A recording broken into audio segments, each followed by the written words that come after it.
You mentioned a word right now, optimism. Okay.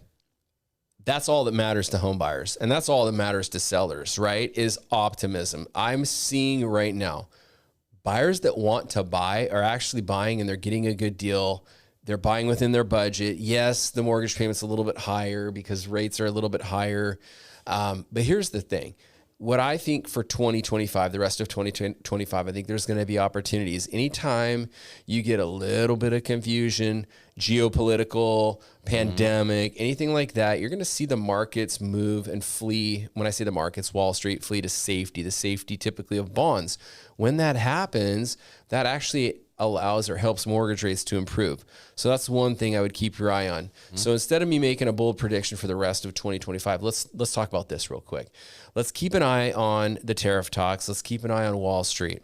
Okay. Now, the third thing I want everyone to keep an eye on is the 10-year Treasury. So the 10-year Treasury, speaking of being out on the water, let's say we had no electronics and we had to go old school, like pirate ship. Okay. Let's do it. You had a compass, right?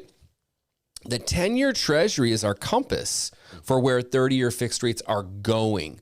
So I've done a report, multiple reports. I talk about this all the time.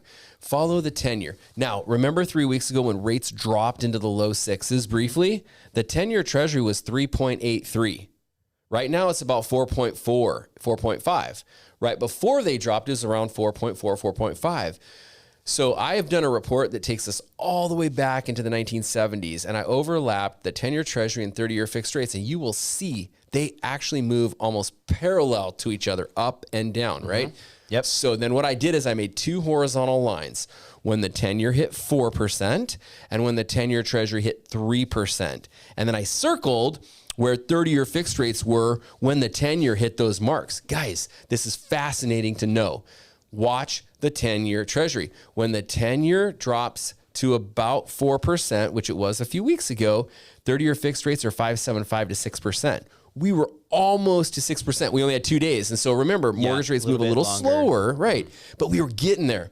When the 10-year dropped to 3%, 30-year fixed rates were in the low fives.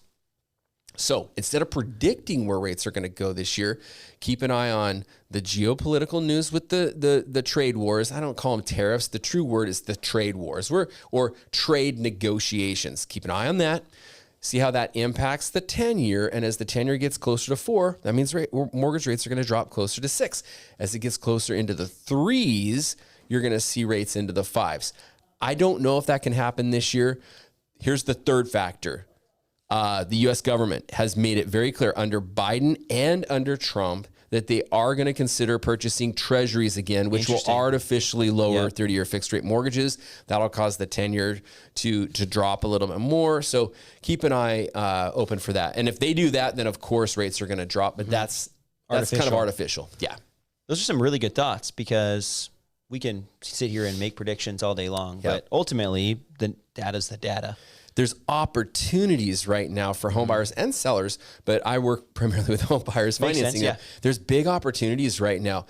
Go get a good deal on a house. There's an opportunity to get a good deal on a house. I will tell you, if rates and when rates drop into the 5s, the quote unquote good deals on houses are going to be through the roof because now you're going to have multiple offers, escalations, and all of that. It's much more affordable to buy with lower interest rates. So it's taken a little longer than everybody would have liked to see rates coming down. But when that day comes, it's going to be a lot more expensive to buy a house. Yeah.